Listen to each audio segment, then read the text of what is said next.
Hello, in this video I want to show you how to enable or disable night light in Chuwi GemiBook Pro.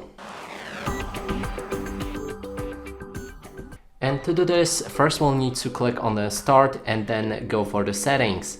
Inside, select the system and display. Then we can go for the night light. You'll be able to turn it on and off right here. But if you want to adjust the settings, click on the arrow next to the button, and here you will find all of the settings regarding night light. You can adjust the strength of the night light, and also there's option to schedule it for a certain time of a day or night. So by default it will set it to sunset to sunrise from 11 p.m. to 10:25 p.m.